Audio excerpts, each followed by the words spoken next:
Women on Air. I suppose we have to go back a couple of years. A while back, before I started working in Irish media, I switched TV provider.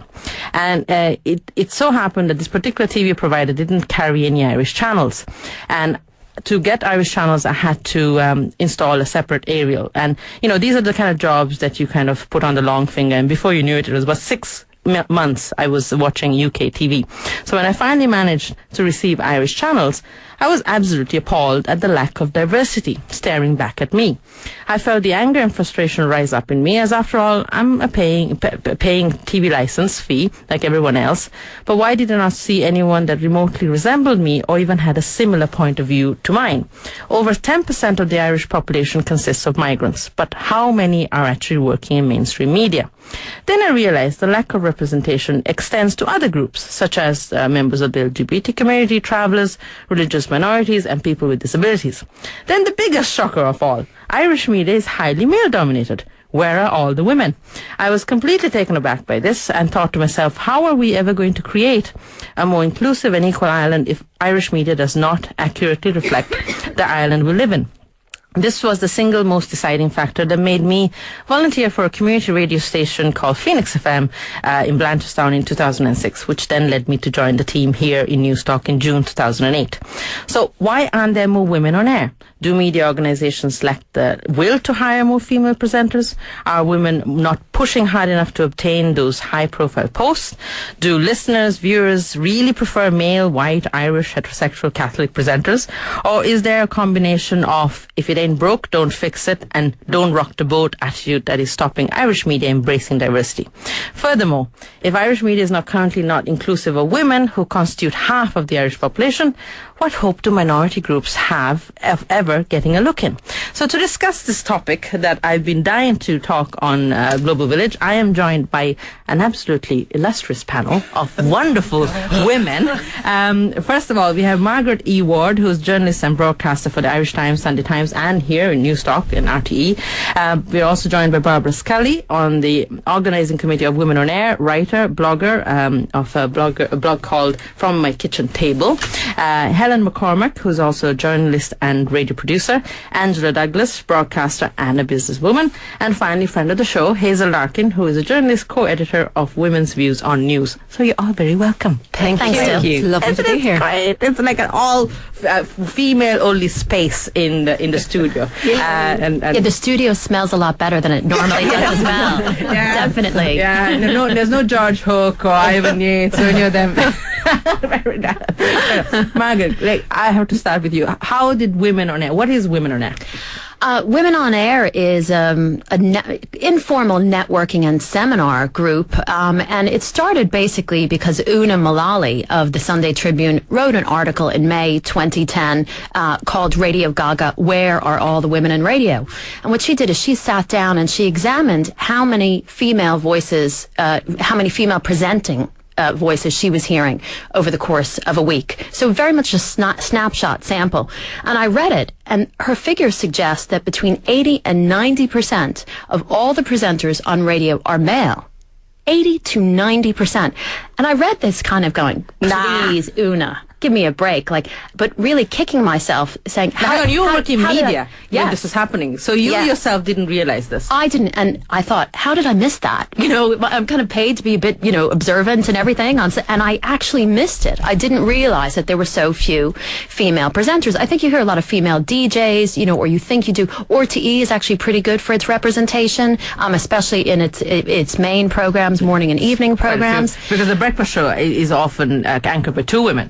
That's right, and we have Mary Wilson in the evening. But the commercial radio stations and the local radio stations, it is predominantly male. And even between the drive time and the evening time on RTE, you're going to hear mainly men. So I started actively listening, and I started looking at this and complaining on Twitter, as you do. By the way, we're all on Twitter, people. So follow us. And for me, I work from home now, and Twitter has really it's like a the newsroom for me, because I can still stay connected and have conversations and debates with people. So Helen McCormick, who is sitting across the table here, picked me up on it and said, well, you're giving out that there are no women on air, but where are they? I'm a producer and there are lots of researchers and we try to find women on air all the time. So where the heck are they, Margaret? Yeah, so that's interesting, because initially, people feel that, okay, we're pointing the finger and it's the establishment that's wrong, and surely they should be making a concerted effort to hire more women.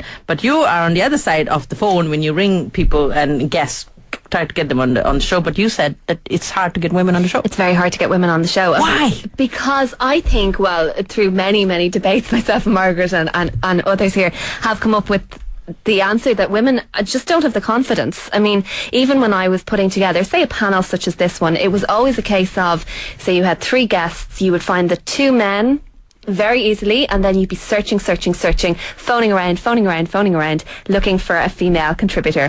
And so many of them would say, I don't have enough time to read up on everything, I won't be good enough, I'm not across all of the news events. And we would never be expecting somebody to be across every single news event, just to be able to come in and have a general conversation. But they never had the confidence to do that. Whereas a male, you would ring them and you would say, can you do this for me? And they would say, well, I haven't really heard the news too much over the last few days, but sure, I'll wing it, it'll be grand. Yeah. So it goes down to really the personality of, the characteristics of a man and a woman, because men, like what I've heard say, the producers of Tonight on Vincent Brown, they said if they ring a man, they don't even ask what the topic is. They say, yeah, sure, I'll do they it. just say they'll be there. Yeah. Where if it's a woman, it's like, what is it? What's the angle? Who's going to be on? Let me think about it. So, Hazel, can I ask your experience? Has it been easy for you to get into Irish media? Not really, no. But again, I must hold my hand up and say I perhaps haven't been as pushy as maybe my male counterparts would be. And I also have to agree with Helen that it is really difficult to find a woman who will stand up and say, yeah, okay, I'll come on and talk about that. I found it myself twice during the week, once when I was trying to find an expert to give me some information on something that I was researching for print media. So I got in touch with this woman who was perfect. She suited my purposes absolutely perfectly. I sent her the brief on precisely what I was doing. I sent her the questions I needed to ask. She got back to me within 20 minutes to say, you know what, I'm not really an expert in this field. I can happily refer you to somebody else who's my colleague in another institution, and she's fantastic, and she is a world-class expert on this. You might be better off with her. Now, I was delighted to get the referral, and the woman that I spoke to was fantastic, and she actually is like probably top of the league worldwide in very particular to what I needed. But the first person that I spoke to would have done me fine. And as far as I was concerned, she was an expert, because she had 3 different degrees in this thing, and she had written extensively about it, and she would have been authoritative enough for my purposes. But she said, no, I'm not an expert. There's actually somebody who's more expert than I am. And I really do believe that if that was a man I had spoken to, he'd have gone, absolutely, I'll do it. I don't have colleagues. But Barbara, earlier on we were chatting, just this label of expert. I hate that. I hate when people introduce, they're expert in equality. It's like, do you know what? No one's an expert. We're all learning in this life. But what's your That's take? right, and I'm definitely not an expert in anything. And that's where women on air have been absolutely fantastic to somebody like me who doesn't have a specific area of expertise.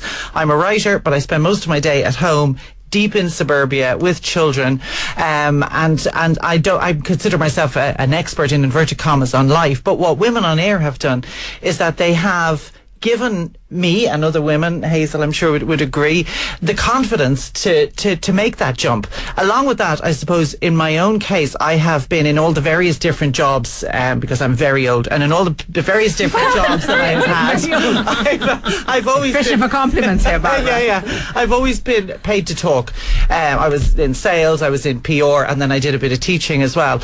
And so I've always felt like a bit of a fraud. In other words, I've always felt that I'm only one step ahead of everybody else. But my mother, who is one of the wisest women that I know, always said to me, always remember, in the land of the blind, the one-eyed man is king. Absolutely. And, as long as you know just a little bit more, maybe than everybody else, that's enough of an expert. Yeah. And as I say, that's the thing to always remember. Yeah. Angela, just bring you into the discussion. Now, you were a businesswoman before you entered. I'm well used to talking. Never bothered me. But did you find, just as a businesswoman, do you think just across the board in Irish society, there's not enough women? Oh, I used to get asked all the time, can I speak to the boss? All the time. Fellas come in trying to flog me photocopiers, God knows what. And just fill our listeners in relation to what business I was in the recruitment business up to 2006 when I got out of it very nicely. And smart move. Well, no, trust me, it was utterly accidental. It has nothing to do with anything else other than that I had had enough of it, and somebody else wanted the business because it had a very specific angle. But anyway, one of the things I want to really, really nail on the head is this thing that people prefer to listen to men on air. Okay, firstly, there is no research in this. This is total BS, because I went to try and find this out, okay? And I spoke to somebody who's a friend of mine, who's a journalist, and she's relatively recently qualified. She's younger than I am. And I said to her, where's the research in this? And she said, well, do you know, it's very interesting you should ask me that, because she said, I went looking for it when I was a journalistic student. There is no research. And RTE for years have been going around saying that, and producers falling out of RTE and being spread around the place. So there is actually no research that women's voices are less attractive, or their men's voices are more authoritative. Well, there is. That's I was going to just ask you, Margaret. There is, and this is interesting. 1939. 1939, right? And the main thing about Una Mullally's article that I then felt I was challenged by that article to go out and find that information, because I started speaking to media executives and saying, why don't you have more women? Well, listeners prefer men. And I said, okay, well, do you have the statistics and the research? Because I'm a journalist and I'm just a nerd like that. I kind of need to see the information. Oh yeah, well, I remember it from a long time ago. And I remember when I studied journalism, also male lecturers telling me, well, look, listeners prefer men, like, don't even bother going into radio here, and also you have an American accent, so there's just no way. You're American, you're a woman, there's just no way you're going to have a broadcasting career. Like, I was told that by instructors. No, this is here. Oh yeah, this is here. Yeah. This is quite a common thing that happens. So you get pushed, and you're very young and naive, and you just accept that. So I believe what people are going to say. So I went into print. Everyone tells you it. I mean, everybody all the tells you. producers tell you it. They do. Older producers. So not I so much continue now. to ask that over and over again. So I did find one study. It's called The Psychology of Radio from 1939. It was an American study that they interviewed 44 men, 44 women who were unemployed, and they asked them to listen to different radio broadcasts and to give their opinions about the men and the women. The men and the women were saying exactly the same thing, and the study found that they preferred the men's voices. They found them more authoritative. Okay, but the study went on to say that it was down to gender bias of the time of 1939. Different world. But because this book was written by such a highly respected social psychologist, it was never questioned. The findings were never questioned, and research has not been done to back that up since. So there is nothing to say that listeners prefer men. And in fact, I would think for commercial radio stations that women make the majority of buying decisions. Yes. So it makes more sense to have women on air. It's just a good business move. Now, when you ask radio managers, they will tell you that they did internal research for this, but for some reason we never see the internal research. As a producer, I have never seen the internal research. I want to ask our listeners, text into 53106 at a cost of 30 cents. What do you think about this? Do you prefer to listen to men or women on the radio? I mean, if this, or do you notice? Or do you? Yeah, exactly. Or is it the content? Or is it the personality of the person that you're looking out for? A couple of text messages have come in. Just a point: white heterosexual males are a minority group, yet the only one that can be criticised with impunity, and that's Alan in Dublin.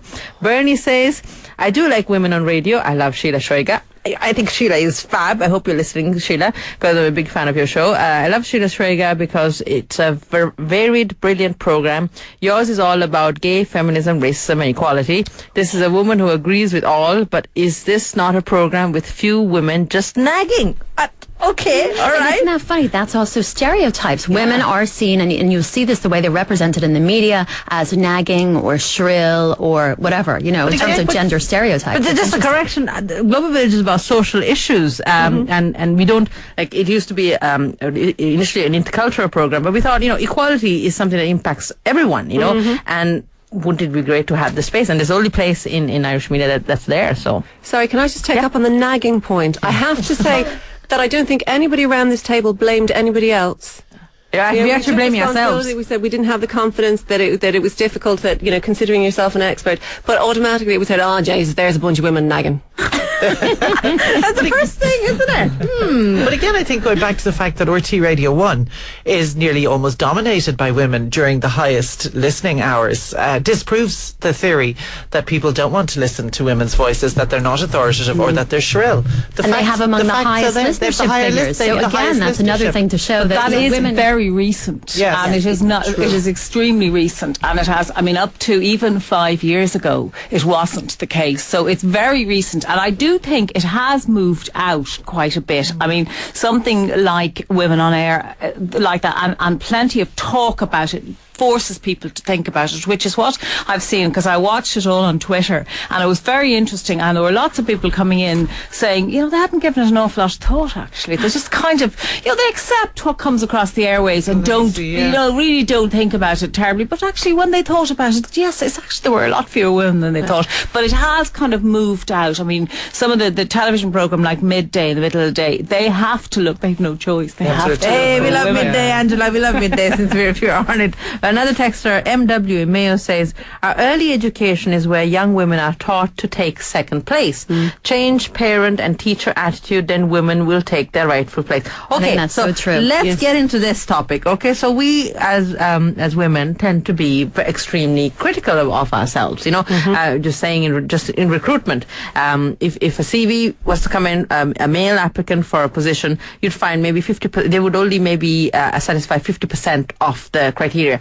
Where if you see a female's CV of a female applicant, they would be almost ticking 90% of the requirements. So a woman actually doesn't feel comfortable, you know, chancing their arm, so to speak. And as a result, it's the guy who is actually less qualified who gets the job. So what is it in our, you know, female psyche that stops us from pushing ourselves? Well, in Ireland in particular, I firmly believe that because we split boys and girls into different schools at a young age, I think that that is significant. And you see it even when you go to parties, you know, adult parties, that the men are on one side and the women are on the other side. I'm from New York, which is a pretty diverse place, and you didn't see that. Like, I had lots of guy friends and I had lots of girlfriends, and everybody would talk at parties to one another. There was no divide, and we would debate and argue with things. So I think that when that split happens, also maybe what the girls are taught in those schools, and it's not every school, okay, but maybe what those girls are taught in that school is to kind of defer to men. I see it with my own daughter who is out there. Hi, Libby. She's in the my 9-year-old with daughter. Hazel's Ishtar and Kashmir. It's great. And I see her automatically defer sometimes to her younger brother, and I go, don't do that. No. Don't, you know, and it infuriates me. But, you know, is it part of the psyche or is it the educational system? I don't know, but I do think it's something that women need to think about. I don't agree. I don't necessarily agree that it's because we split the sexes. I personally, having been educated in, well, yeah, I was in an all-girl education, both in primary and in secondary. And I have only 3 daughters. I don't have any sons, and they've all been in single-sex schools. Not by choice in national school, but definitely by choice in secondary school. Because I think that, and this is a different argument, but I think that educating girls in particular, because I've no experience of boys, I think they have more freedom when they're in an all-female environment. I think they're more likely to revert to the sex stereotypes when there's boys brought into the mix. But what I do think, and I know you've talked about this before, Margaret, I do think that our curriculum needs to be expanded, particularly in second-level education, to include public speaking. I think it's women's voice. It's actually using your voice. You mean there's no public speaking? No, there's debating. There's debating, but very few get involved in that. There are, you could pick them out in first year. Yeah. Extracurricular, generally. Generally it is. Yeah, it is. And they're a particular type of particularly articulate, but there's no teaching for those who don't wish to be involved. Exactly. There's no pushing. There's no pushing the kids. So either you're natural and you fall into it, or you don't. don't. It's not even that. I mean, my eldest daughter, God bless her, is now in Australia and is 24. Before she left, she was imparting some of her unique wisdom to my 12-year-old who's about to go into second level in September. And she sat her down, and Roisin, my 12-year-old daughter, would be reasonably academic and is quite bright and is quite quiet. And she sat her, and Roisin also wears glasses. She sat her down. She said, "Now listen here, Roisin, when you go into secondary school, because they're going to the same school, you're not to be doing doing stupid things like getting involved in debating and all that nerdy stuff, she said. So it's the nerds who do debating. So therefore, as I say, it's a minority sport. And I think that's one place where we could really make a difference, is teaching women to stand up and to use their voice and not be intimidated by that. A few more texts that have come in. Have turned off News Talk to find a station with a male presenter. all the research you need, and that's from Robin. Okay, Robin. Thanks, Robin. Thanks. See you. He can't hear us, he's gone. He's gone. Steve in Kildare says, to be honest, I much prefer waking up to News Talk at 6:30, getting the business news from Margaret. I miss her. Come back, please. Big kiss to you out there. Thank you. That's really sweet. Very good. Somebody else says, most but not all women's voices can be high-pitched and they talk so fast. It's calmer to listen to men. Wait a minute. He's never heard George Hook then? I'm just going to say. Oh, God. Because, I mean, yeah, well, George Hook is lovely, but, if you're going to start talking about quality of voices, then, oh, God, okay, love Sheila and yourself, but cannot stand female DJs. They sound like blonde South County Dublin, irritating. Just such a stupid, prejudiced remark. Alison Curtis, who's Canadian, who's amazing, who's really pushed the boat out here in terms of DJs who really know their music. I mean, I would hope that person listens to the many female DJs around the country who are amazing. Yeah, absolutely. Andrew, you're going to say something? Well, I just find that kind of remark, that sort of sweeping remark, where, I'm sorry, just really irritates me. So I'm hoping you'll turn off. Oh, say that. Andrew. It irritates me to be lumped into a group. We're all females here, and he's talking about female DJs. All the same, wouldn't listen. The minute I hear it, turn it off. And that is just, men do not get treated in that way most of the time. Nobody says, as soon as I hear a male voice on the radio, I turn off. I've never heard anyone who said that in my life. It's all about content and about personality and, the professionalism. Pauline says, I would prefer to listen to women like Jermaine Greer or Nell Cafferty, who are more insightful than most of the other women on radio. And don't get me started on the women on midday who have nothing to say. Well, you see, that's all very well, but it is a medium, and you may or may not like midday, and it's a very light programme. It's not meant to be an intellectual challenge. It's a very light programme, but it has given a voice to lots of women who would never, ever have even thought about going on air, and lots of them have plenty to say. They may not get to say it all the time on midday. And if you like people like Nell McCafferty and Jermaine Greer, trust me, Nell McCafferty and Jermaine Greer have been in as many rubbish programmes as I can think of as well. So I don't assume that. Yeah. The thing is as well is that as when you're looking for female presenters, you're going to look at the people who have been excellent contributors to radio. And unless women start contributing to radio and contributing to television programmes, they won't be considered for presenting positions. That's just a fact. I mean, I know a friend of mine who's working on a production team of another show, and they were looking for a female presenter, and they couldn't find one that would work in the slot, and they tried. I know they tried,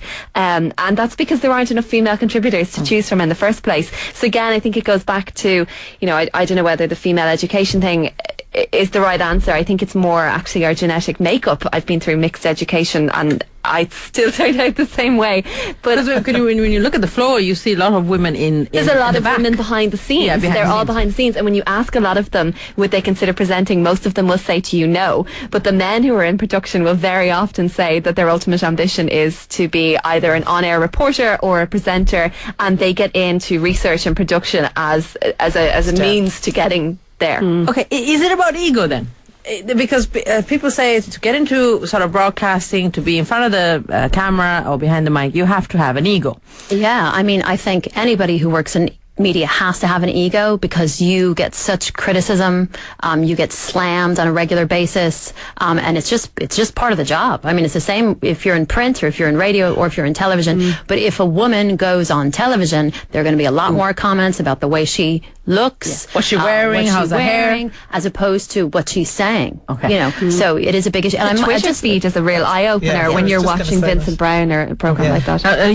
We were going to stay with this topic with all the panelists here in relation to the lack of women on air. So we're going to take a quick break. We'll be back with you after these. Welcome back. You're listening to Global Village with me. Now, keep your texts coming to 53106 at a cost of 30 cents. Now, a couple of messages that came in earlier. Hi, Dil. I'd love to hear more women on the radio as long as they don't fall behind on their household chores. Ha ha. Sorry, ha ha. Is that my husband? Tell him. Wait. The text goes on to say, ha ha. May I suggest some bottles of wine for your man bashing segment? Make a night out of it. Smiley face. Oh, and Mead. P.S. Love the show. So it's tongue in cheek. Oh, and you be careful there, right? It's thin ice. Thin ice, yeah. Robbie Wex, who is a fan of the show, says, Dale, you're off mark altogether. Whatever about media being male dominated, I'd much rather see more women in politics and in local council. Absolutely. This is a great text. Owen from Kinsale says, there's plenty of balance in broadcasting. Sure, we have Ryan Tuberty and Derek Mooney, who are the biggest women on radio. Thanks, Hey, Owen. leave my Ryan alone now. You can't be slagging off You Ryan. like your Ryan, yeah? I do. All right. Ryan's great. Well, no, I go on Ryan's show a couple times a month. Very good, very He's good. terrific. Olive says, I think it depends on the presenter and the content. I can't listen to Sheila, but love your program. Thanks, Olive. And then from somebody else in Roscommon, Ashlyn from Roscommon says, when I'm listening to the radio, what matters to me is if the DJ presenter is funny, witty, or charismatic. I find both women and men can deliver this. I don't think it makes any difference. Thank you, Ashley, for that.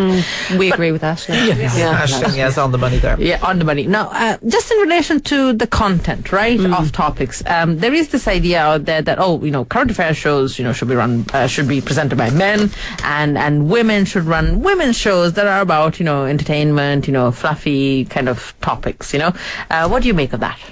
Rubbish. Okay. Yeah, I think that as Don't sit on the fence there. Just get it out there straight away. Like. It all, really, are you? No, I don't have an opinion. That's why people love having me on radio. No, I think that because women are roughly half of the population, that therefore you can be pretty sure that roughly half of your listenership will have a female point of view on whatever the topic under discussion is, whether that's the best thing for getting stains out of a shirt or whether that's where exactly the American economy is going to go next week. So to have a woman on voicing her opinion on that, she's representing half of the population. We're of your actually more than listenership. half the Irish population now, we are according to at the the last moment. census. So where are we? Politics, media, business. Well, can I say, when I worked on, because I've produced current affairs programs and I've produced features programs, okay?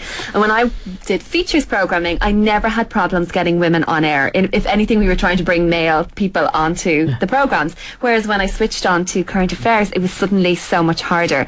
Now, that's for a couple of different reasons. One is because women aren't getting to the levels in politics and in business and in economics that they need to be at for us to be calling them in the first place and asking them to contribute to the show. But the other one is that they actually don't, again, it goes back to the confidence in themselves, that they are much more willing to come on and talk about relationship and lifestyle kind of issues, I have found in my experience as a radio producer, than they are to come on and give their opinion about the state of the economy or politics, because to do that you have to be much more informed, and again, women don't have the confidence in their own opinions to put them forward. But this is the thing, in my perspective, I came to Ireland 11 years ago, and I know a lot of migrants out there would be very uncomfortable to go on media because they go, I'm here only a few years, I don't know as much. But the fact is, if you have an opinion, because, we all have, different perspectives, different ways of looking at issues. Surely everyone's opinion should, obviously, if you ask me about the economy, I'm not going to know as much as Mark Coleman or as Margaret, but surely I have an opinion. Right. Well, I think that's very important, and I certainly in the last 3 years, when we've been so consumed here by the economy and by finance and by money, and I have started, using phrases and words that I still don't know what they mean. I still have really not too easing, Well, basic stuff like bond markets and your man and Fitch. All of these things which I had never heard of before. But like what we were talking about earlier, Dale, I'm not an expert in anything, but I'm running a house, and I'm balancing the budget the same as everybody else is. You're running a small economy. Exactly. Exactly what you're doing. I So do you think that type it current out. affairs programs, when they're discussing the economy and that, are unbalanced very often because they're only talking to the people at the top who go in depth. And as a listener at home in my kitchen, I'm going, I don't know what they're talking about anymore. I'm lost. And that's not because I'm a woman. It's because I'm not an expert in that particular area. And I do think certain programs therefore become unbalanced. You know, it becomes so turgid and so dense that, you know, you just... Yeah, I know exactly what you mean. And you turn off and you think, because they've gone into such detail, these top experts, you think, I can't understand that, therefore I'm going to switch off. The I'm not gonna listen layperson anymore. has completely lost it. Exactly. But the other thing is, of course, in terms of women put in, again, coming back to this idea of I'm not an expert and I don't know enough, is that if you speak to the producer or the researcher who's called you and asked you if you'd be interested in being on the show, they'll discuss with you, first of all, what it is you're going to cover, because they don't want you to look like an idiot any more than you want you to look like an idiot. Because if you look a bit silly, then they do too, because you're on their show. So you'll be prepped, and you won't be asked a question necessarily that you can't answer. And you know what? It's okay to say, I haven't a clue about that. Yeah. I don't know, I'm going to have to look it up. And it's okay to say that, you know, sometimes even on air. Oh, God, It's better off than bluffing. Yeah, I mean, I can remember many, many years ago I did questions and answers, and the one thing I was, the first time I ever did it,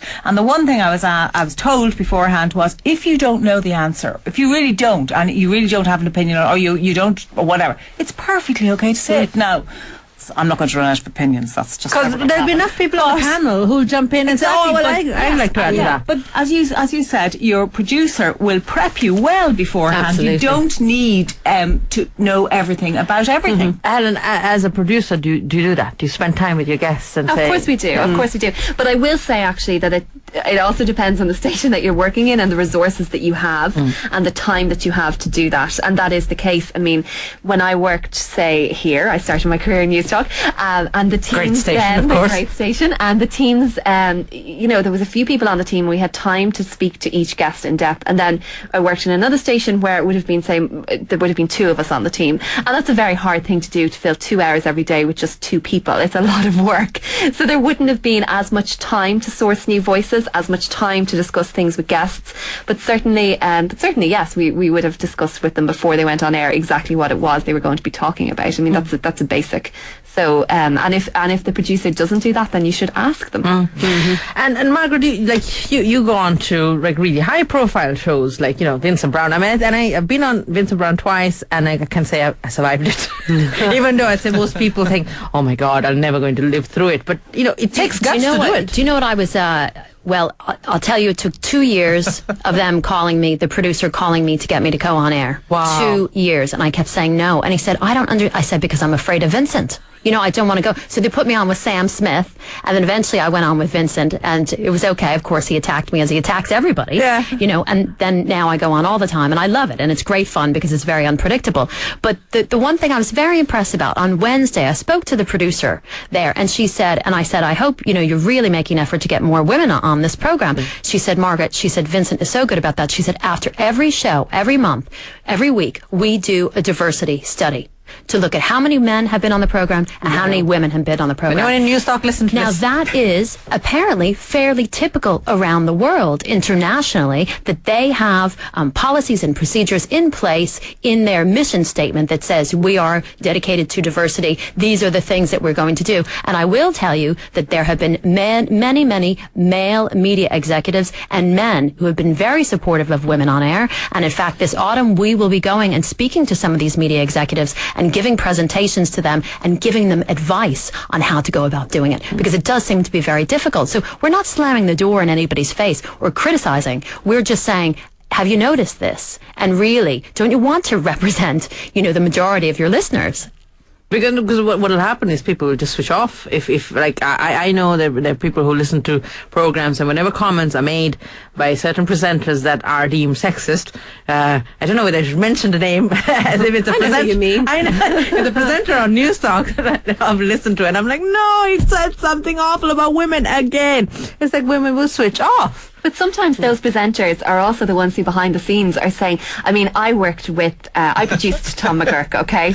And Tom might be perceived in media, you know, he's the rugby anchor, he's a macho guy. He used to say to me every day, why aren't there more women on this running order, Helen? Every single day he would say that to me, and every day I would say, because I've phoned about 10 of them, Tom, and one of them has agreed to come on. So, you know, like and he has actually been a very good person for pushing forward women on, you know, and so despite his macho reputation, Tom, you are macho. He would have loved to have had a whole program full of women on if we could have. But like Margaret was saying with Vincent Brown, sometimes it's the presenters that people are maybe a little bit scared of going on with, who actually really want to have you on their program and who are encouraging women to to be on. There's another text that's just come in. Your show is very sexist, always women's issues. And what about men's issues? In Global Village, we talk about all issues, and we talk about men's issues as well in relation to, single unmarried fathers' rights. And we've covered so many topics. It's not just the topics that we have tonight. Another text that says, be it media, politics, or religion, we need equal female representation to end the male domination that has society still fighting for equality in 2011. And that's Robbie Wex. I mean, if I can just mention very quickly, the Countess Markievicz School, which Margaret, you spoke at.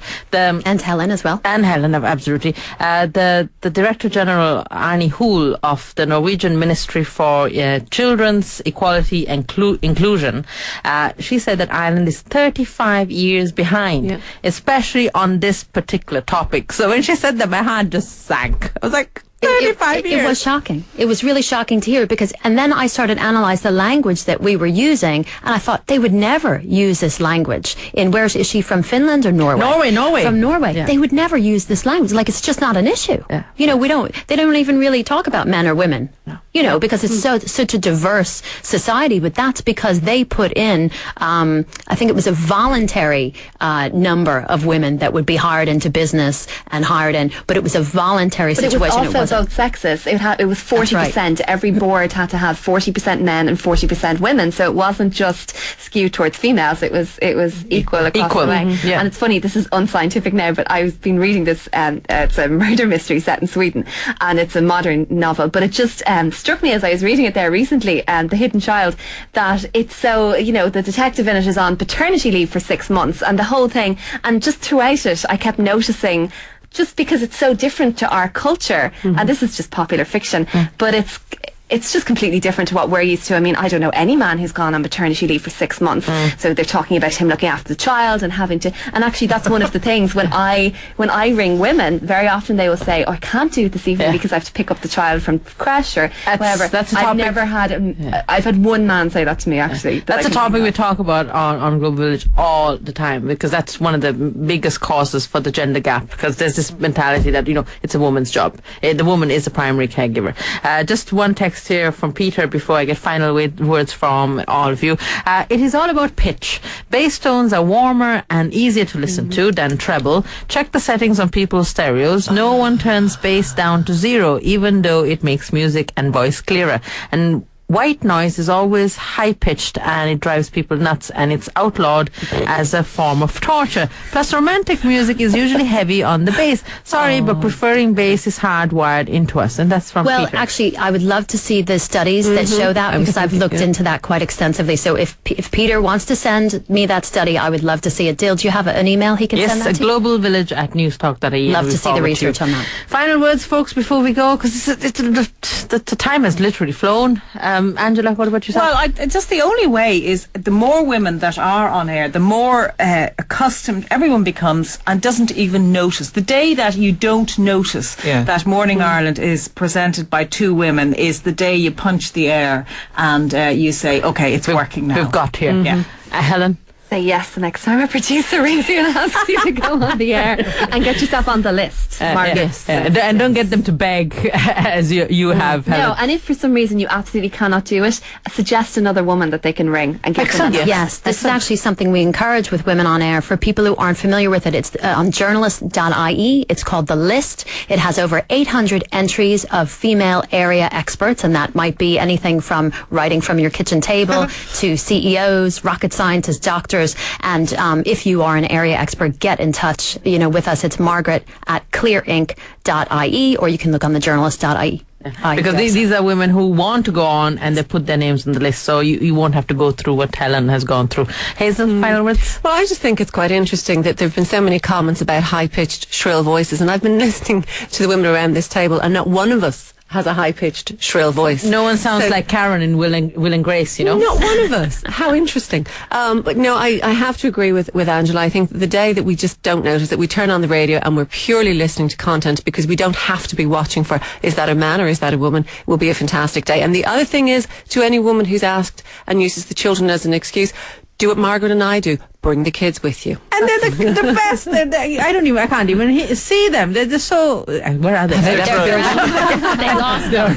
They wandered off. Just make sure you ask the producer first. Any producer will be happy to have your kids sit outside. Barbara, No, the other thing I was just going to say was picking up on what Margaret said about being an expert. One of the things I've learned through going to the Women on Air seminars is that expertise is one thing, and obviously it's important, but it's also important to have a personality, to be articulate, and to be warm and to be witty. So, you know, if there are women out there who want to be on air, they mightn't be the top expert in something, but if they feel they have the personality for it and the courage to do it, well then And come along to the seminars. passion about a particular topic, whatever that might be, is very important. as well. And the final point is we're not asking for people to just bring on any woman on air. We're asking people to bring people who are talented, who have, you know, something to contribute, you know. Clive, very quickly, I do a lot of work on community radio, and community radio is a place where they're always looking for ideas for programmes, okay? There Great are place to start. I started in community radio. There are a zillion ideas for all kinds of programmes, none of them limited to men only. All you do is pitch up to your local radio station with a good idea, and 9 times out of 10, if you know how to do it and you have the personality, you'll get a programme. Perfect. Thank you very much, Andres. Folks, stay where you are. We have tons of more stories here on Global Village.